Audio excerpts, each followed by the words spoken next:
ఒక ప్రత్యేక కార్యక్రమం అఖిల భారత కాంగ్రెస్ కమిటీ పిసిసి ద్వారా ఈ కార్యక్రమం ఏర్పాటు చేయించడం జరుగుతుంది.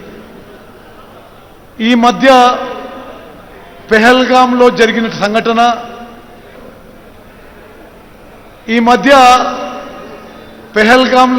సంఘటన, కాశ్మీర్లో, ఆ తర్వాత భారత పాకిస్తాన్ 4 రోజుల యుద్ధం, దాని పరిణామాలపై మన ఆర్మీకి, ఎయిర్ ఫోర్స్కి, నేవీకి, మన త్రివిధ దళాలకి సంఘీభావం తెలియజేస్తూ మొత్తం దేశం మన సైన్యం వెంబడి ఉండని ఒక సంకేతాన్ని ఇవ్వడానికి ఈ కార్యక్రమాన్ని మన ఏఐసిసి దేశవ్యాప్తంగా అన్ని నగరాల్లో నిర్వహిస్తున్నది.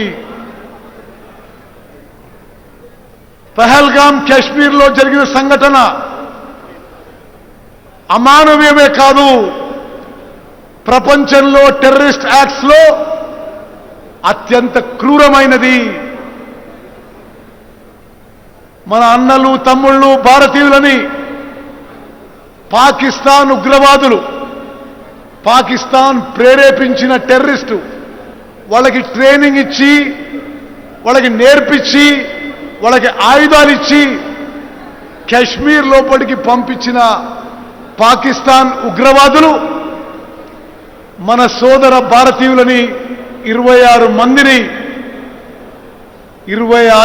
మందిని చంపడం యావత్ ప్రపంచం, సభ్య సమాజం మొత్తం ఖండించింది. కేవలం భారతదేశంలో అలజడి సృష్టించడానికి, భారతదేశంలో హిందూ ముస్లింల మధ్య విభేదాలు పెంచడానికి, కశ్మీర్ రాష్ట్రంలో తీవ్రంగా అలజడి పెంచడానికి పాకిస్తాన్ ప్రేరేపించిన ఉగ్రవాదం పెహల్గాం కాశ్మీర్ సంఘటన చెప్పి మొత్తం భారతదేశం ముక్త కంఠంతో ఖండించింది. ప్రపంచ దేశాలు ఖండించినాయి.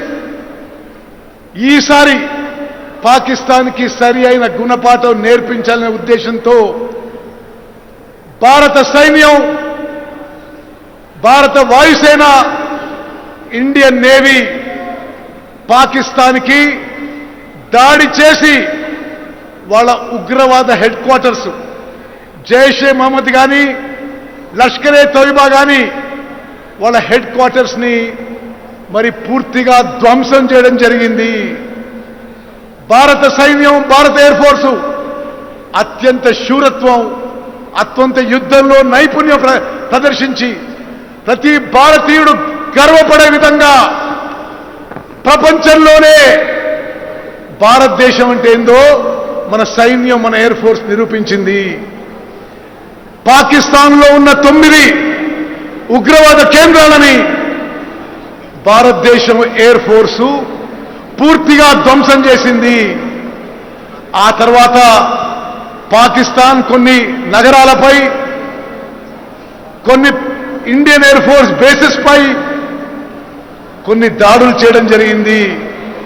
తిరిగి బుద్ధి చెప్పడానికి పాకిస్తాన్ ఆర్మీ మీద, పాకిస్తాన్ ఎయిర్ ఫోర్స్ మీద మన సైన్యం, మన ఎయిర్ ఫోర్స్ దాడులు చేసి మట్టి కనిపించిన విషయం కూడా గుర్తుపెట్టుకుంటాం. ఆ తర్వాత పాకిస్తాన్ సైన్యం పూర్తిగా వాళ్ళు ఓడిపోయామనే దిశలో వారే ఫోన్ చేసి సీజ్ ఫైర్ అడగడం జరిగింది. ఈ విషయంలో భారతదేశంలో ప్రతి పౌరుడు, ప్రతి అన్న, తమ్ముడు, అక్క, చెల్లెలు మన సైన్యంతో, మన ఎయిర్ ఫోర్స్తో, మన నేవీతో మన సంఘీభావం తెలియజేస్తూ వారి వీరత్వం, శౌరత్వం, వారి యుద్ధంలో భారతదేశం యొక్క గౌరవం కాపాడి మనందరం గర్వపడే విధంగా ఏ విధంగా ముందుకు పోయినరో మనందరం మరి ప్రతి నిమిషం, ప్రతి గంట అది గుర్తుపెట్టుకోవాలని చెప్పి నా అదృష్టంగా భావిస్తున్నాను. చాలా చిన్న వయసులో, 16 ఏళ్ల వయసులో నేను సైన్యంలో చేరి చైనా బార్డర్లో, పాకిస్తాన్ బార్డర్లో అనేక సంవత్సరాలు యుద్ధ విమానాల పైలట్గా భారత సైన్యంలో పనిచేశాను. అది నా అదృష్టంగా భావిస్తున్నాను.